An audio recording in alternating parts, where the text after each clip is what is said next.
We have a listener request from longtime podcast subscriber Sean. He asked, how can you use your existing skills to pivot to new job opportunities? Let's unpack that in detail in today's episode. Powerful job pivots to new opportunities.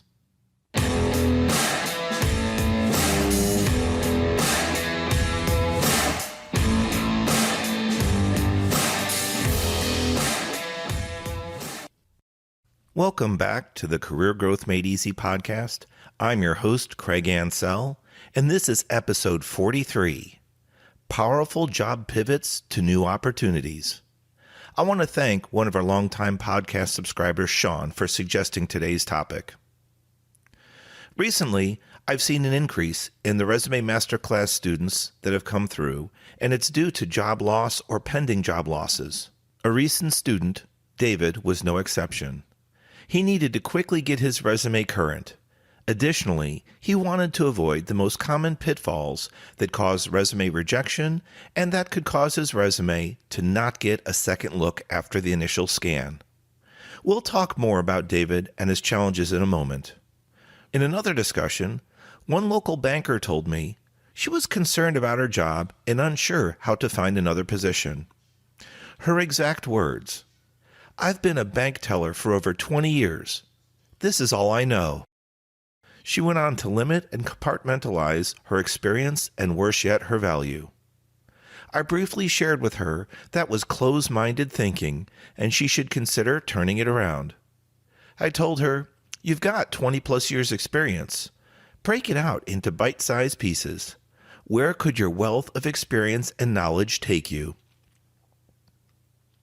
For today's episode, we're going to reference David's situation and share his story of transformation.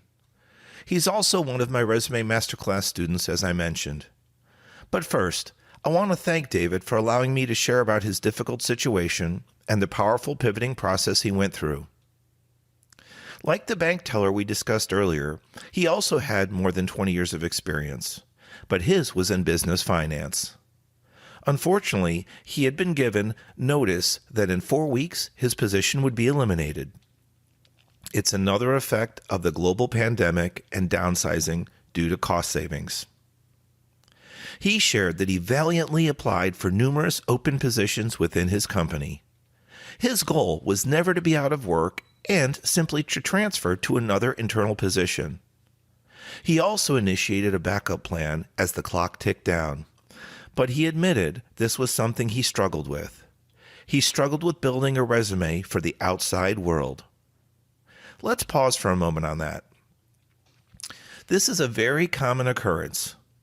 All you have to do is recall the bank teller's words, "This is all I know."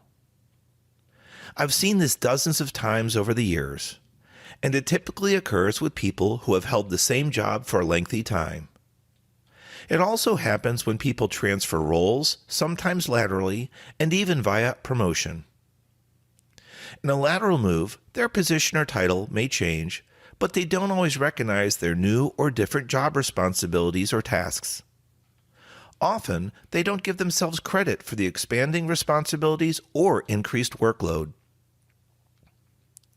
In another example, let's say you stay in the same group, department, or line of work and earn a promotion to team lead, supervisor, or manager.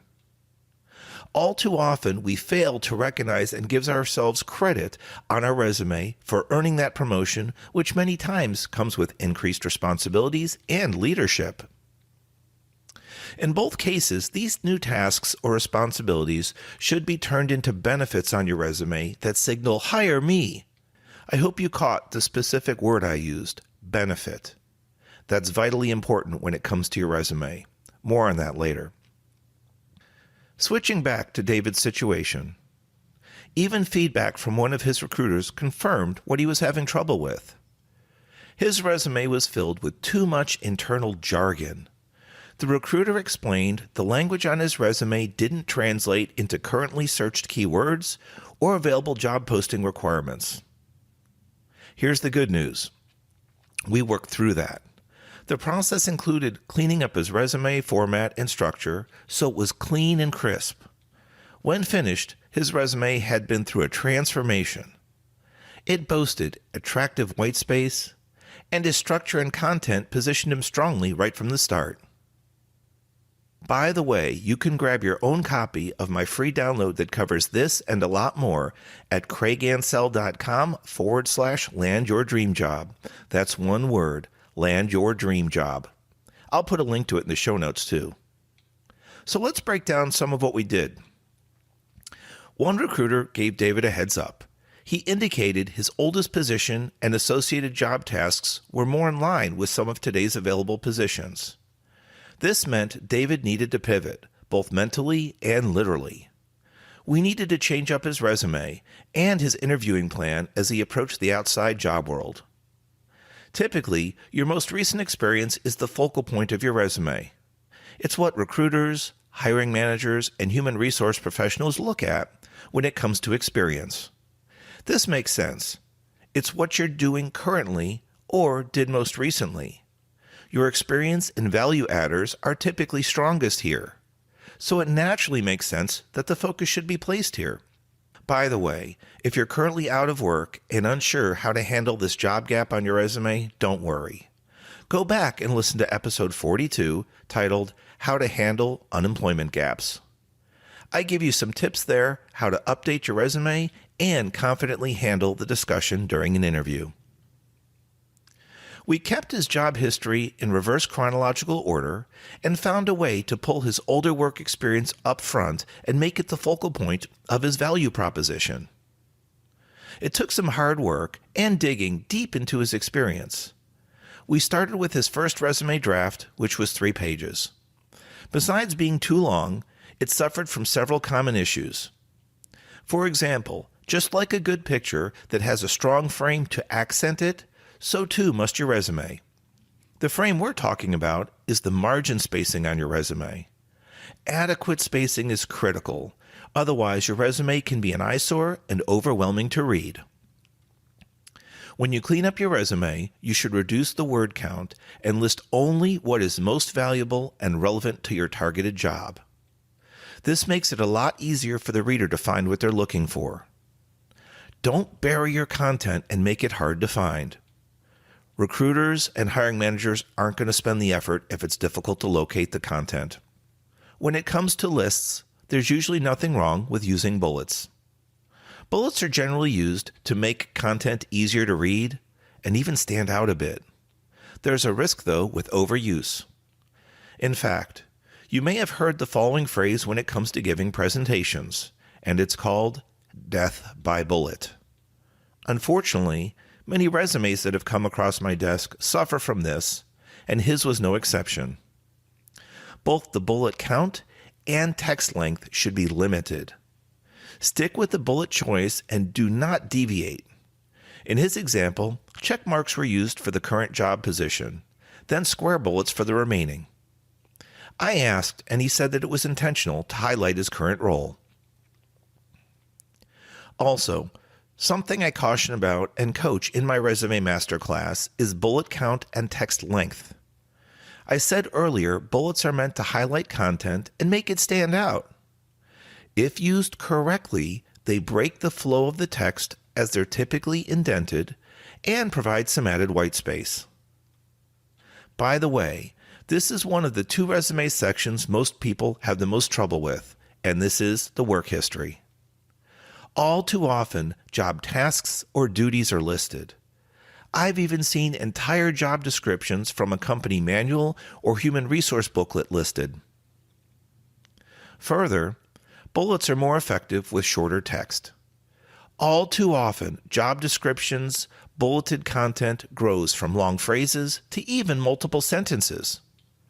I think this is because typically people write the way they talk. So writing sentences is more common. It's almost unnatural to write your bullets in phrase form. I mentioned earlier this is one of the 2 most troubling areas on a resume. The other area is the summary section, highlight statement, and/or branding statement. The challenges for both these areas are closely related, and thus the reason for the difficulty. In both cases, you need to talk about yourself and sell yourself. If your resume doesn't properly convey your value proposition, your sales pitch, so to speak, you're not likely to get a call back, and your resume could land on the discard pile. So how did David's resume come out? I asked him if he was very pleased with the structure, word choice, and clarity. He responded with a confident, resounding yes. He agreed to remove the low or no value-added bullet content. The bullets that remained were no longer lists of tasks or duties, but powerfully showed his achievements and benefits. This will strongly answer future employers' questions such as with him, what's in it for me, and why should I hire you? Using that earlier critical feedback from a recruiter, we focused on his oldest job history and pulled out maximum value. From there, we wordsmithed his highlight statement and core competency section by aligning with keywords. Here's a bonus tip. Sometimes it's easier to describe your job history first. When you do, remember to focus on your accomplishments and benefits. This process can actually build your confidence and strengthen your memory before you write your highlight, summary, or branding statement. So in closing, let's recap. Be aware of and watch out for closed-minded thinking. It can really shut you down. The creative brainstorming process won't even get started. Hey, you can check out episode 27, which takes a different look at closed-minded thinking in the workplace. Don't forget to go back and listen to that. Transformations can come from powerful job pivots, and it will open up your eyes to new opportunities. Just take your background, education, and experience and break it down into bite-sized pieces. After you know what you've done, you can find ways to write it out positively, showing your specific value.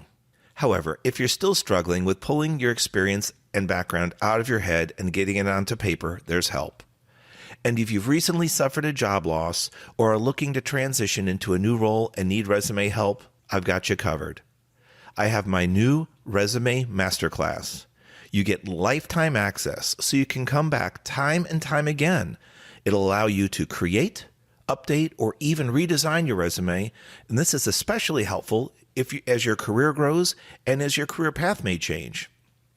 There's 6 online video modules that are power-packed and full of information. I won't waste your time with long, boring stories. I get right into the process and I walk you through step by step. Each module is about 15 minutes. I take out all the guesswork and remove it so that you can focus on you and your resume and your next job. So I recommend you check it out today at rmcenroll.com. That's rmcenroll.com today. I want to thank Sean once again, our longtime podcast listener, for recommending today's episode. We'd love to hear from you too on social media at Craig Ansell, or you can email me directly at craig@craigansell.com. Finally, check out the show notes for the links on today's content, and you can also visit our website, craigansell.com, for some additional podcast information and details on today's show. For the Career Growth Made Easy podcast, this is Craig Ansell, wishing you peace.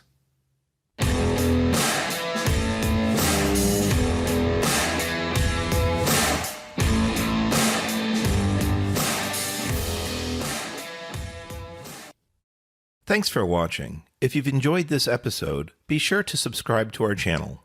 New episodes every Monday. In the meantime, why don't you follow us on social media at Craig Ansell on Facebook, LinkedIn, and Instagram. To book a coaching appointment, download our free guides, or join our email list, check out the links in the description below.